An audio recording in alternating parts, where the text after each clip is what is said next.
up, and welcome to a Tuesday edition of the Ysn Power Hour. DJ Oakley with you, along with Billy Mack from Portland. He joins us today as well. Gentlemen, how are we? Just chilling, dude. Just chilling. Living the dream. Living the dream. I'm here from Bob Scene Park here in beautiful Struthers, Ohio, where today we will have a couple big games for you, starting with Lisbon and we're in JFK. That game is scheduled to start literally right after Power Hour ends at 4 o'clock. And then Heartland Christian will take on – who they got, Red? Heartland and who? Red doesn't know. Neither do we. I know Mark Franken will be here for that game, though. So know that the Purple Palace will travel well here to Struthers, Ohio tonight and be on YSN for $9.99. You can get that game and all of them, including if you are already tuned in, go over to the Austintown game. Not looking good right now for the Fitch Falcons, down 7-0, I believe, in the second was the last report that we got. But we know that the Falcons are a comeback team and can fly high really quick. So make sure you get over there, start with that game, and then go all the way through all these games for just $9.99. Ooh, that's good. That was good. It's like we rehearsed that or something. Starting off today with the National Day. It's National Wine Day, guys. So it's Southern. Thank you, Anthony. It's Southern versus Heartland Christian. So one YSN school represented in that particular contest. So go Heartland, go Lions. What was I going to? Oh, it's National Wine Day. So are you a wine connoisseur? Like, if someone asked you, what is your favorite wine? What would you say? Or would you be like, no, I don't do wine? Billy, we'll start with you. I think I only know colors. So say red. Not really a wine guy, but why not red? I can respect that. I can respect a good red. You know, you can fake it till you make it with that, with a good red. Maybe a Chardonnay. If it's got booze in it, I'll drink just about anything. I mean, I'll try it once. Quinn chiming in saying 7-2, Washington over Fitch in the top of the third. So Fitch starting that comeback. I mean, it was 7-0 for a while there. Anthony chiming in again. Western Reserve leads Jackson Milton 4-1 in the third. Thank you, Anthony. So that's where Ty is, I believe, out and doing that game. EB, are you a wine guy? I mean, I'm not like a wine connoisseur, but I don't mind it. I know more than red and white. Like, I know your dries, your sweets.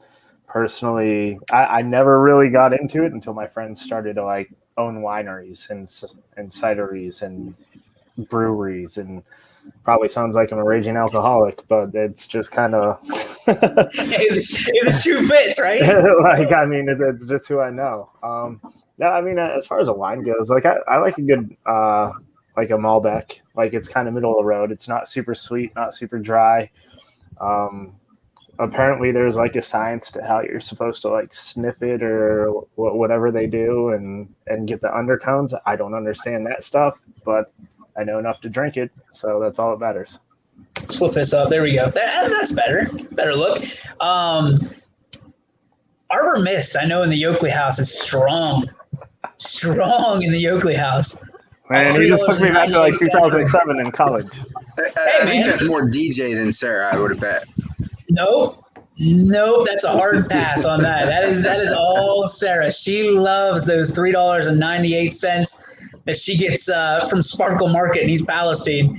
I mean, she likes sweet wine, and that's the sweetest of the sweet. And it takes her about 2 glasses till she gets a little loopy. So she gets her $4 worth out of it for sure. But I'm not really. Other than that, I'm not a real wine connoisseur. Doesn't really do anything for me. It tastes weird. I mean, I'd rather drink grape juice than wine all day, 100%. Does that make me a child? Probably, but I'll go with it. I'll go with it. It does taste like grape juice. Yeah, Arbor Mist. Well, dude, it's been last time I drank Arbor Mist, my head was pounding like crazy. Like the next day. So I haven't fancied with Arbor Mist too much. What about did you ever get the box wine and like do the spritzers with Sprite and just go to town on them? Well, forget the Sprite, man. We just did the box wine. Slap the bag or whatever. Hold it up and let's go. Oh my gosh. It was like a wine bong. It was. Kate says, I would take grape juice too, DJ. Kate's not a wine person? Really? It doesn't go good with Kate Kelly. Doesn't sit well with her. Sometimes you have that. There's certain beer that, like, the heavier beer, like, I can only do one. And it's not because I'm feeling it. It's because it just doesn't sit in my stomach. Like, it sits like a lead brick. Have you ever done the ciders? Like, I want to go to what's the place? Was it Sundog? Yeah, dude, their ciders are good. Yeah, I want to try that. You gotta be careful with them though, because they're like a high ABV, like they're 7 or 8%. So you don't think you're drinking because it tastes a lot like a cider, and you go to stand up and you're like, oh boy, like. Yeah, I'll tell you what. I go down to White House Fruit Farms and I'll get some cider there. And around October, Halloween, mixture of some stuff. And oh brother, it hits pretty good. Is that a little Macho Man thrown in there? Yeah. Dig it, yeah. Cream all right, well, to the top. Cream of the crop to the top. I feel weird. I'm looking down because I'm on my mobile laptop that we don't have to use here in Ysn Park. So I feel like I'm either like on it like this, or I'm like back here, and I'm looking down at it, which I don't like. I'm not used to looking down at people. Are you sitting at the high? I don't want to. This is going to sound weird. Are you sitting at the high table or the desk right there? I'm sitting at It's a Steve Leslie lounge. Oh, I know exactly where you're sitting at. Then. You know exactly where I'm at. Yep. The Steve Leslie lounge. I'm just not rocking back. Guys, let's get to some topics today. Obviously, a lot of baseball and softball to be played still. But some impressive baseball played yesterday. I got a chance to take in the Salem versus Niles game yesterday, and those guys, neither team wanted to lose. Not that anybody ever does, but neither team was giving up at all. Like, it was every time one team went up, the other team came back. Every time one pitcher, showed up, the other one, one-upped them. And then it was the defensive strategy that really impressed me, because Salem just wouldn't give. I mean, there was a catch in the outfield by the center fielder from Niles in that game. Obviously, unfamiliar territory in Louisville. Didn't know where the fence was. Put his arm out. Couldn't feel it. Jumped up and made an unbelievable. He robbed a home run. I mean, it was gone.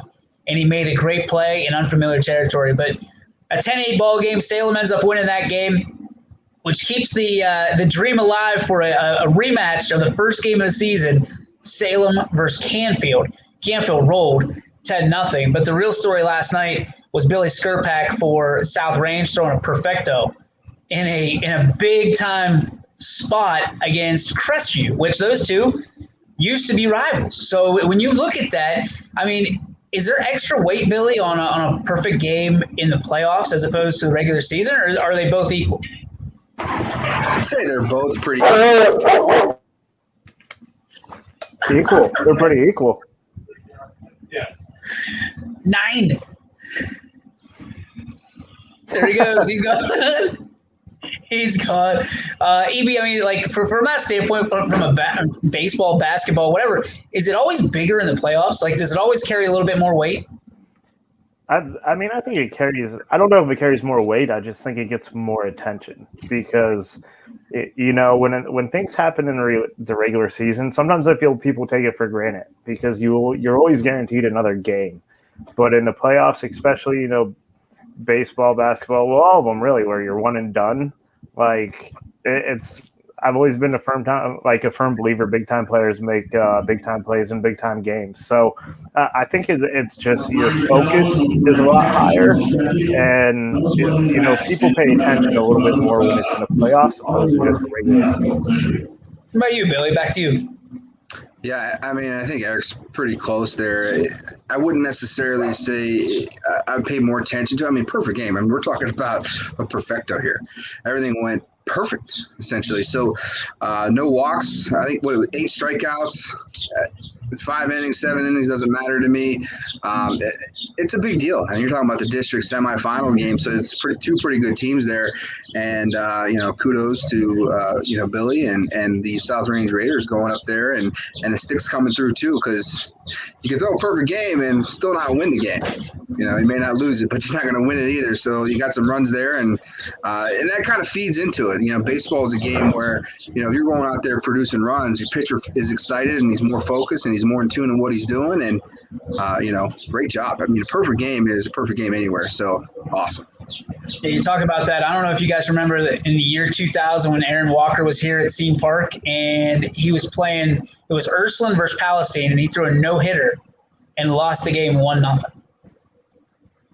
I mean, you think about that. So yeah, kudos to the offense for South Range showing up, showing out, and a 10-0 victory. And I mean, Billy Skirpak, I was on with Poe earlier today, and he said, well, Jim Hannock kind of rolled the dice, and he wound up winning big. And I'm thinking to myself, Jim Hannock is one of the most analytical, just cerebral coaches that you're going to meet. Goes by the numbers, and he's very familiar.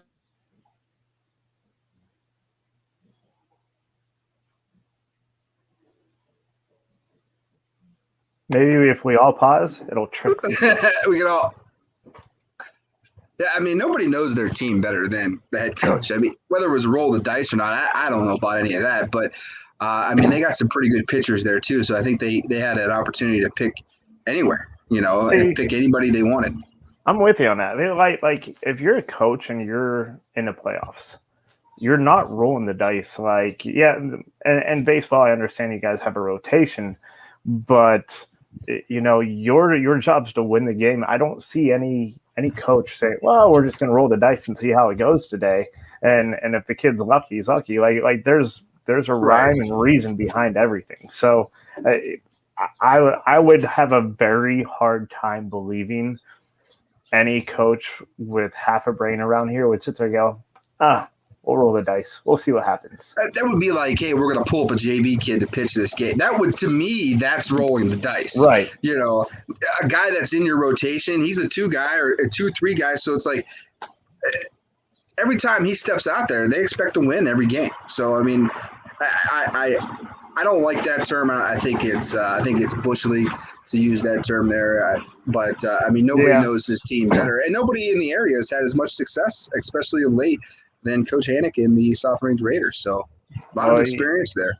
You can't doubt that. And like you said, like if he would have pulled up like a freshman who's never pitched before or something, or someone that's just unproven, it's rolling the dice. But to me, I take that as an ignorant comment. Just the fact that, this is to go to the district finals game. No coach right now is rolling the dice.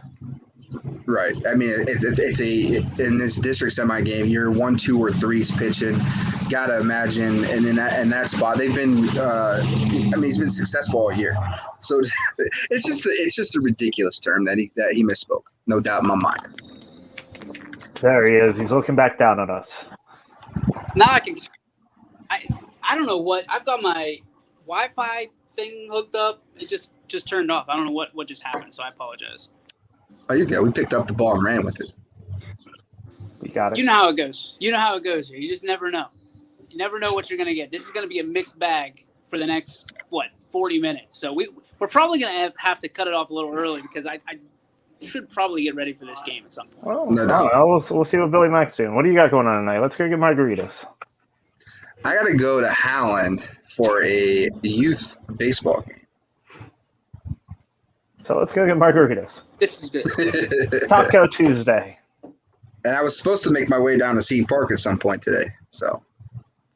All right, I'll go get tacos. Taco Tuesday.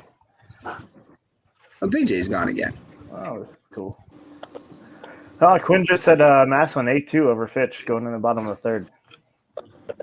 Maslin's got great tradition there for baseball. They're tough out, no matter what their schedule, or not their schedule, but no matter what their win-loss record is. They're just a tough out every time. It's like playing a name as well too. It's just they always have a pitcher or two that can keep you right there, and it looks like Massillon's doing a good job of getting some guys on base and bringing them home. So hopefully the Speaking of Fitch Falcons pitchers, can turn it around. you would probably know this more than me, but I just feel like every other day we had a no hitter in the area. Like did you notice like was there more no hitters this year than years past, or is it just because I've probably paid more attention to it?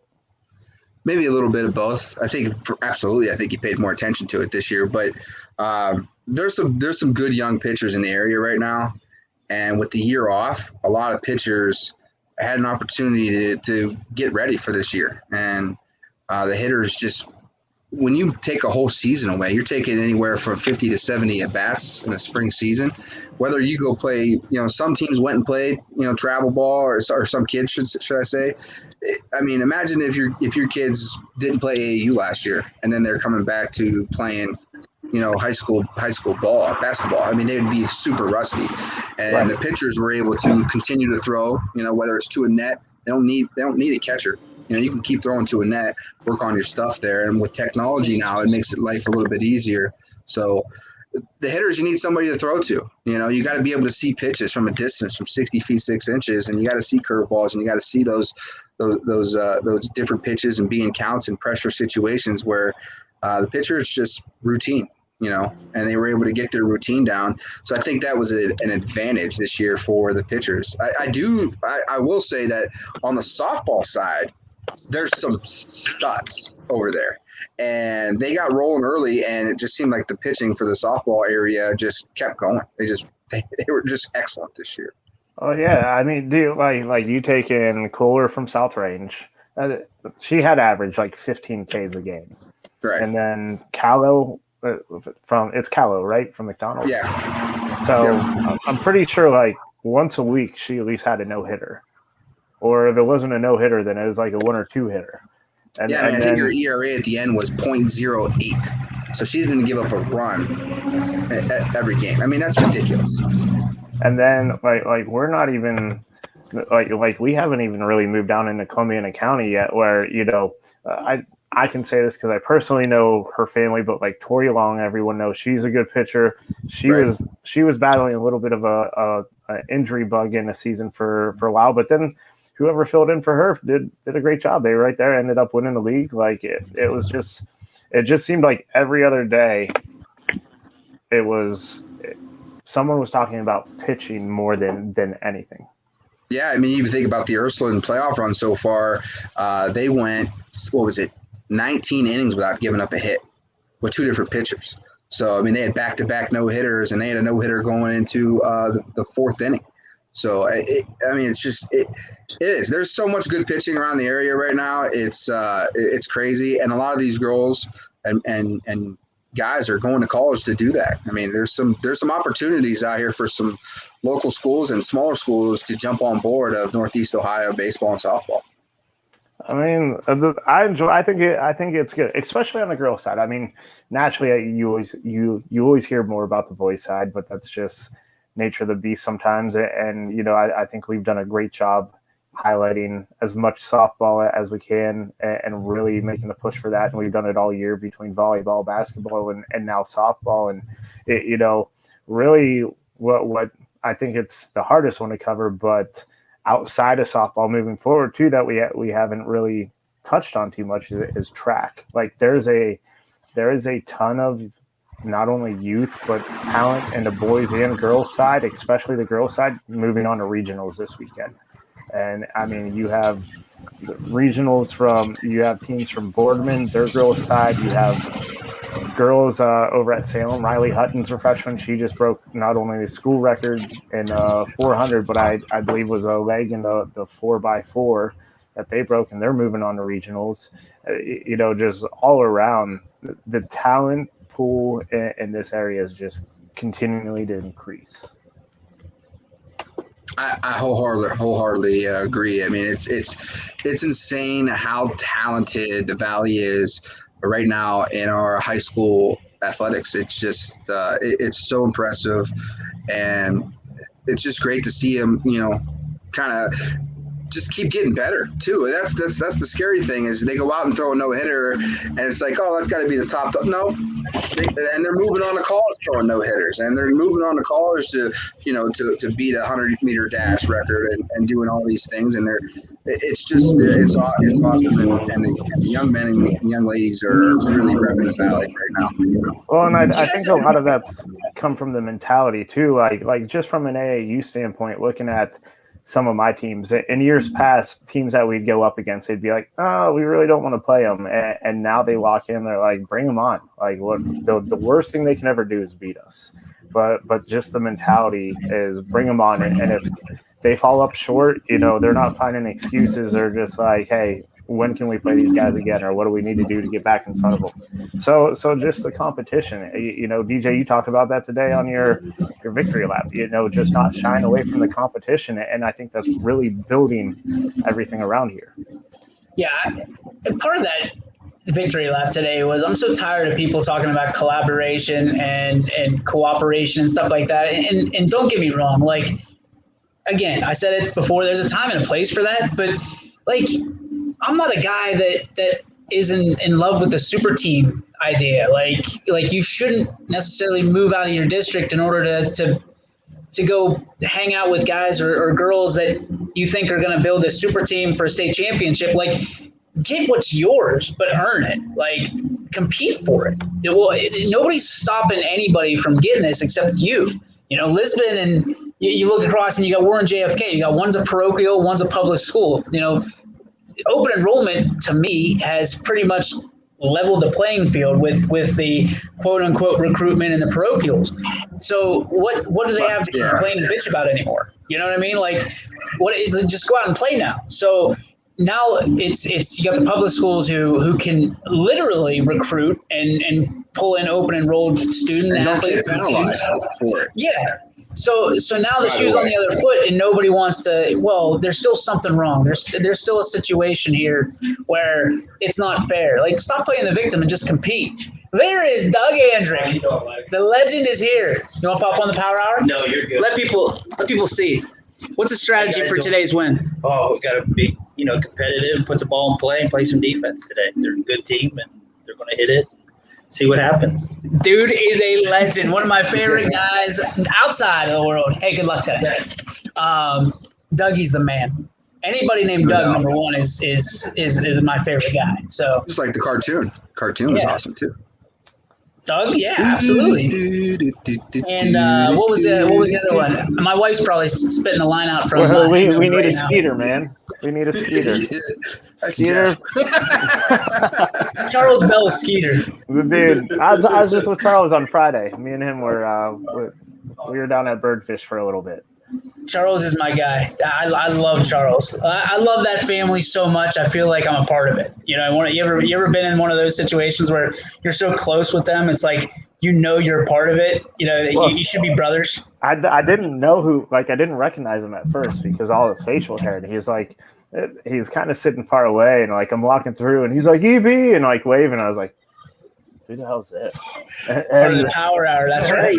And then so like I go grab a beer, and I'm like, I at least got to do like the little walk around to see who it is. And he's like, oh, what's going on, man? And we sat there, we were talking, and everything from COVID and how Logan did and how he's going out to California this year. And really, probably the most interesting part was hearing how like Logan gets put up in like host families for all this, and like the breakdown and how all that works. Like it's just a whole new dynamic to I was always under the impression like, okay, they got like so much of a stipend to like get a hotel or a house or the kind of like Airbnb thing, and they're like, no, dude, there's just families that kind of like sign up for it. They get a little food stipend, and the rest is history. It's like foster families for baseball. That's what it is. Seriously. Yeah, I mean, it really is. I mean, there's a team, south by Cincinnati, Midland, Ohio, and they've been doing that for years, flying guys in and hosting families up. And it's so cool how the baseball community takes care of the younger ones coming up in that regard. So really cool. Tristan chiming in saying, any updates on Coca's Pizza? other than it's some of the best pizza you're gonna have, no updates here. You don't get those kind of breaking news stories here on YSN because we appreciate our sponsors and we love them, and everybody goes through ebbs and flows. And at the end of the day, we're a big supporter of Coco's Pizza as much as they are of us. So thanks, Tristan. Appreciate you jabbing that one, trying to stir that pot a little bit.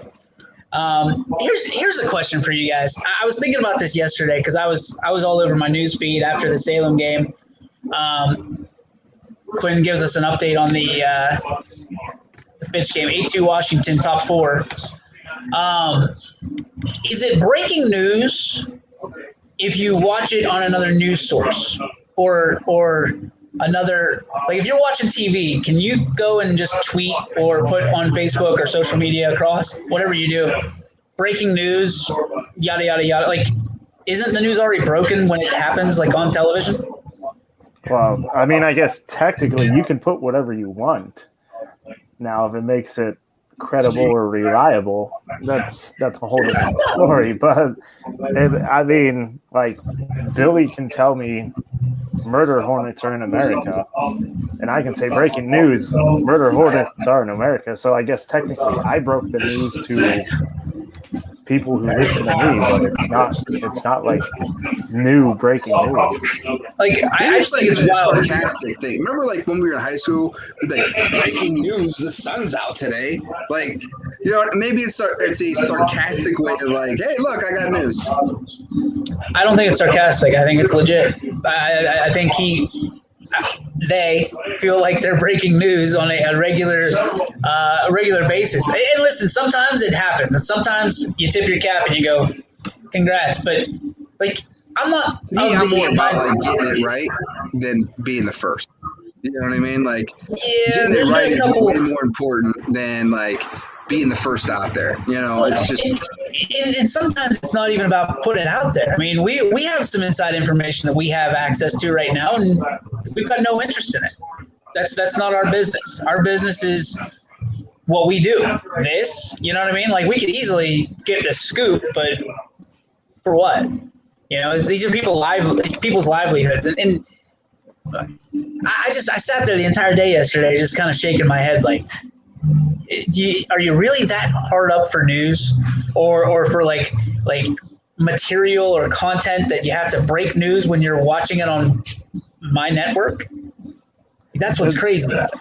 It's like a young beat writer just grasping for anything to get that one thing to take off. Or you know, maybe the more and more that I'm around these kids, maybe it's just their new norm. Like, they don't necessarily care about substance. They just care about, you know, almost the content, more or less. But like if you actually talk to any of these kids, like, they don't know really how to hold a conversation anymore.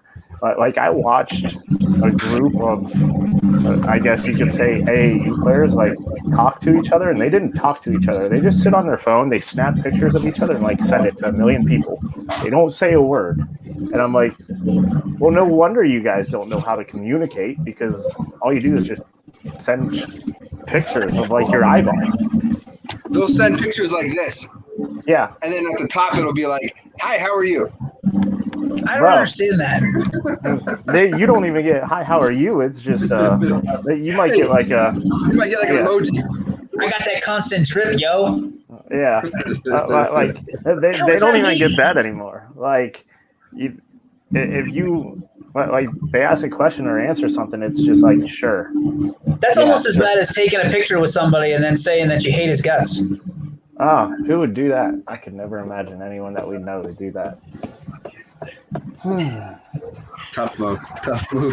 I got that. I'm not gonna lie. I got that the other night, right before I fell asleep, and I was like, "Really?" Well, I typed in what I actually thought at the moment. So, well, I saw that, and I was like, I wonder if you can spell the name. No chance. Zero chance. He flat out came out. He's like, nope, not even close. And then I just started thinking of Growler. I think at this point, he's going like, yeah, shouldn't have hit send. You know what I mean? Shouldn't have took that picture. Like, You want to keep it stashed away? Not that it was like I just put it out. Like it wasn't nothing like completely ridiculously crazy. Like you get yourself into trouble. It was just that was stupid, dude. Yeah, not what I wanted to see that late at night. Yeah. So we had a conversation. Ron and I talked a little bit on Running Point.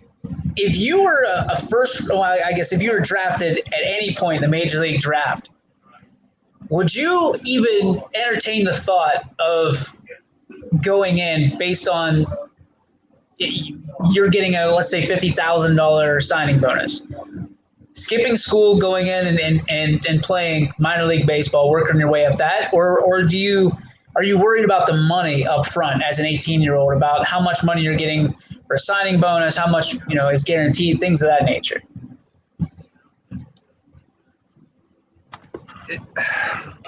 So money over guaranteed stuff? Is that what you're trying to? No. Like my personal opinion is people are so obsessed with how much money they're getting from the signing bonuses that they get out of the just go play baseball. Go play minor league baseball and enjoy a game that you love and roll the dice on yourself, as opposed to, well, if I get $200,000, a nickel below $200K, I'm not signing. I'm not going. I'll go to college. I would say it depends. It depends on everybody's situation. You know what I mean? Like when you're talking about money and you're talking about guaranteed stuff, a lot of cases in those first couple rounds in the draft, they're guaranteeing you X amount of dollars, and they value each round a little differently than the other, just like every other draft league. And a lot of times in those first 3 to 5 rounds, your school is guaranteed. So no matter what happens, whether you go to the MLB, walk out, and come back, you can still go to school. They're going to pay. Like the Cardinals are going to pay for you to go back to school. So as long as something like that's in place, I wouldn't be like, hey, I want X amount of dollars and that's it. I think no matter if it's a penny less, I'm not going to take that deal. But it's at that point, it's a business. It's not just about a game anymore. I mean, we look at it as just a game because it's a child's game, it's a kid's game, and we get to watch it. But when you're in the moment, you're playing it. It's a business at the end of the day. So you got to take care of you, because ain't nobody else going to take care of you. No, I mean, I guess I look at it from two different standpoints. Like, from now, if I was 18 and I got drafted, I would have been like, see ya, I'm gone. I mean, you can tell me I'm paying you money, and I'm going to go play minor league baseball, because that was my goal. I want to play Major League Baseball, and the best way to get there is through the minor leagues, at least from my standpoint. But you can look at it like this, though. If you get drafted out of high school and you go to the right situation in college, if that's so, like, for example, if you're a pitcher and you go to Kent State, you're in a great spot, right? You're in a great spot. You have one of the best pitching coaches in the entire country. He's only going to make you better, okay? So if I'm drafted in the 5th, 6th, 7th, 8th, or further round, what's to say I can go there and I can up my draft stock and get put into a better situation in the MLB and be valued higher? That way, maybe I don't have to start out the bottom, but start somewhere into what used to be like, AA or somewhere in that AAA area. Yeah, I see the point, but I got to think that the minor league's probably going to be the better route, right? To do that. Not always. It depends on the coaching too. Again, again, for a pitcher, you want to be at Kent State, you want to be at Texas, you want to be at UNC, because those guys have some of the best pitching coaches in the entire country. Maybe if you're going to I don't know, this is going to piss Pletch off. You're going to Pitt, you don't want to, maybe not want to go there. It all depends. Maybe your dream is to, be a Buckeye, and that's what you've always wanted to do and experience the Buckeye thing. So how can you pass up maybe that opportunity for going there for 2 years? Because remember, you don't have to graduate to get into the draft again. If you get drafted, you got to wait till you're 21 to get drafted again. So yeah, once that 21 age hits, you're good to go. Good points. I mean, I always wondered, I would have pulled the trigger. I know what I would have done. I know what I'd still do to this point. I would bypass college and go and play minor league baseball, and right. I could always go back. You know what I mean? To get my. But they've had like 50 rounds, so somewhere up to 50 rounds. So if you're drafted 49th, it would be tough to, like, if you're getting basically no money. Yeah, I mean, exactly what Pletch is saying here. college is so important, and kids aren't done growing. Even boys, we've seen boys that are coming in, young men come in that are 17 years old, and maybe they started school a little early, and next thing you know, they come back as a freshman in college, and they used to be 5'10", now they're 6'3", 6'4". So what would have happened then if they went to college for another year or went to a JUCO route, even just to get on another college team? It varies per individual. I will say that. Every situation you should account for. It's almost like putting the pros, cons. What would I do? Man, I hate school, so I'd have went. Like, do an essay? No, I'm good. Go to class, wake up at 6 a.m. to go to class? No, I'd rather go at 6 a.m., go hit, or go throw a baseball. Like that. But again, that's personal preference and knowing yourself too. And that's maturity. That's having an opportunity to sit down with your parents and have an open dialogue with your parents. Sometimes maybe your mom and dad are, doctors, and they want you to go to school, and that's important to them. That's been a family legacy. So what do you how do you go against the grain on that? Maybe you're the first person to maybe potentially ever go to college. So maybe that's something you should, look into. Unless you're drafted early, you don't get much individual work yet. If you go to college, you will get it. That's a good point as well. I just know what I would have done. Like, if I don't care if I'm the last pick in the 50th round, see ya, I'm going. Like, that's the dream, right? To get to where I want to go. But usually if you're the 30th pick in the 50th round, you're still probably getting a D1 scholarship somewhere. It's a possibility. I would imagine. That's still. That's a lot of people, but there's a lot of colleges. Drafted, you're probably on a scholarship, more or less, somewhere, whether it's JUCO, D1, D2. Yeah, so I don't know. It's just interesting to me. Like, I hear so many people talk about. They talk about, and we don't know this for a fact or anything, but they talk about Gavin Bruni from Alliance a lot. And I was like, well, if he doesn't get this much, he shouldn't go.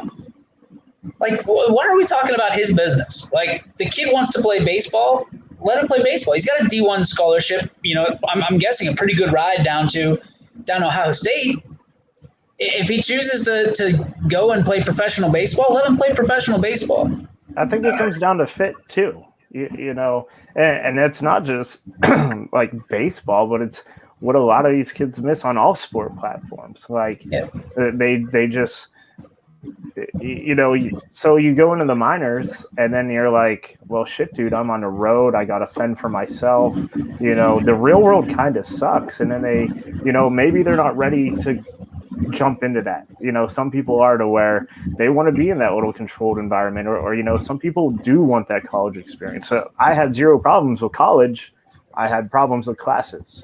That's that's kind of, you said it right. Like, but that's just the fact of the matter is, like, I love the college experience. I just hated, all the other stuff that you had to, do to, fend to get through that college experience. For me, it became very expensive. For those people, maybe not so much. So I loved my college experience at Westminster College. Can you just waive? If you're out there at Westminster, can you just waive the rest of those student loans? Just get rid of them. We only got like a year left. Just let them fly, baby. I'm trying to hook you up here. Not a sponsor. Yeah. Let's do a wrap here, boys. I know it's going to cut the hour a little short. Some people's favorite hour of the day. However, the internet is being spotty, and I've got some lineups I got to get to. So let's get to to some people's, mine, favorite portion of the program, which is G-Berg Farms. What's your beef? What's your say? Brought to you by our friends over at G-Berg Farms. You visit them on the web at gbergfarms.com. Mac, we'll start with you since you actually got some G-Berg Farms last weekend. Yeah, listen, I smoked a brisket yesterday. It was fantastic. Again, I said the same thing yesterday. You get a chance to go out there to G-Berg Farms. They're great people. Go out there, meet them. Talk to Greg if you get a chance to. The place is amazing, and some of the best meat I've ever received from a grocery store. It's way better than a grocery store. Go to G. Burbick Farms and get your meat there.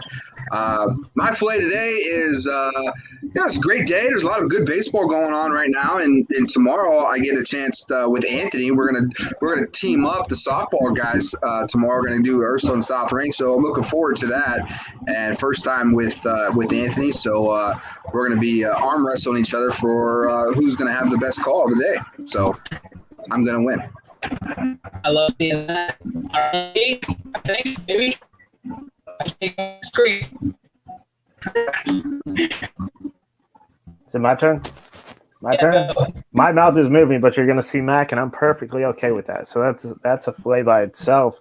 I would say, like, I kind of got a beef, and my beef is it's a two-part beef. It's one with parents who seem to always be too busy to go support their kids in really anything that they do. And then a second one, and I kind of tweeted about this other day, but it's the first thing that parents say to their child after they come off the field or a court, and I see this multiple times, it always seems negative, or, you know, what they didn't do or what they didn't do right. Like, dude, when you guys do that, just understand you're setting a precedent for them to where all they think about themselves, not only their performance, but it starts to develop a complex for them too, where they never feel good enough. So, you know, realize this is their time, and let them have those minutes or moments, I should say. And even if they do fail, look, just tell them you're proud of them and that they did a great job. And even if they feel it was subpar, that find the lesson in it for them. Yeah, I'm with you, man. That is a great input, EB. Great job on that. Mine is just a filet to all you guys. I got to have lunch and more dinner, I guess, than lunch with Gary Leininger last night. It's always a treat to be able to kind of break bread with you guys, and got to break bread with him, one of our ace photographers, and man, just being able to hang out and you know, away from the field or away from the court is always good. So I can't wait. I know football is so stressful, but man, I cannot wait till football season again. Friday nights, some of my favorite ever. Like going back to college, going back to high school, but hanging out with you guys after the job is done on Friday nights is where it's at. So I'm looking forward to that. Don't want to push the summer past already, but I'm looking forward to that. So that's going to do it for the Ysn Power Hour for this Tuesday. Tomorrow we should be back to normal. I think I'm going to be out in Louisville, so you guys we'll have Coach probably running the live. You'll be live too, huh? Yeah, I'll be live at 2:00 tomorrow. Yeah, we might have to put the postponement on the Power Hour tomorrow, because I think everybody's I should be around. I should be around if Coach wants to do it. All right. But there is weather in the forecast, brother. There is so we weather. have to keep our eyes open on the 21 Storm Tracker. Atta boy, look at you plugging away. That'll do it for us. Tune in tomorrow, we think, 3 to 4 right here on YSN for another YSN Power. Until then, we'll see you later, and wave that freaking flag wherever it is. Wave the banner here.